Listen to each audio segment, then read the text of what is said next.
Hey everyone, Lado Pena here. I wanted to talk a little bit about things that allow you to move forward in your career. I am a head of marketing at the moment. I've been the global head. I've been, senior leader for many years now, and I've needed to kind of do a big reset on what it means to have a relationship with people I work with and the job that I work with, because inevitably you spend a lot of your time working and with your colleagues and kind of steeped in that world. So I had a great conversation with an executive coach of mine, and she said very simply, do a few things. And so I wanted to do them, and I also wanted to reach out and encourage everyone to do them and share them. So I wanted to reconnect to my values. And I didn't put too much thought into these. I wanted to just see what came out.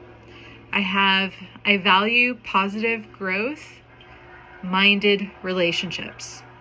So growth-minded, but positive. I value teamwork. I value creative thinkers.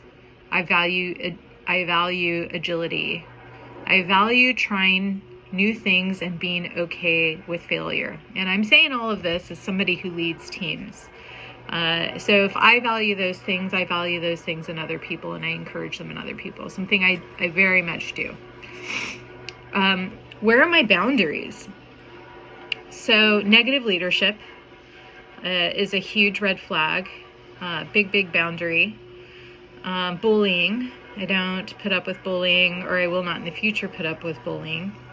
A lack of trust in me and the work that I bring to the table. I've got 26 years of experience. I certainly don't pretend to know everything, but in that period of time, I've developed a lot of things that really work. And that's sort of the superpower I have when you hire me, is the sort of skill set, network, etc. Micromanagement.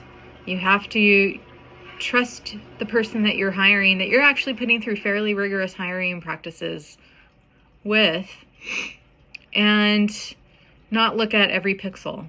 I find that these four tend to surface in the same environment.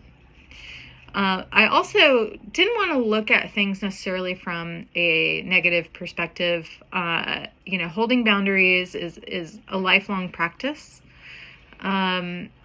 It's also something you practice in your personal relationships, and it extends into your professional relationships. But what are the positives? So I have healthy leadership and healthy leadership perspectives. Resources. Am I a well-resourced role? And what does that mean?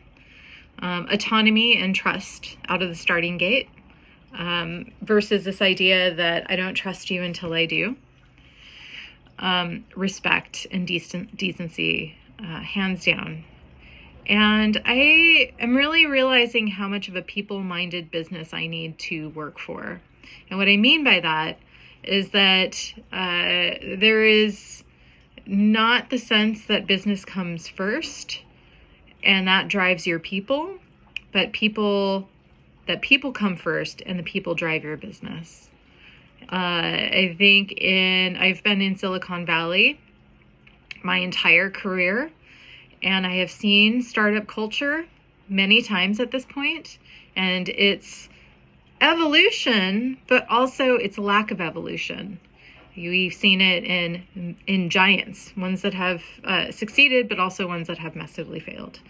So I think there are better ways to do things.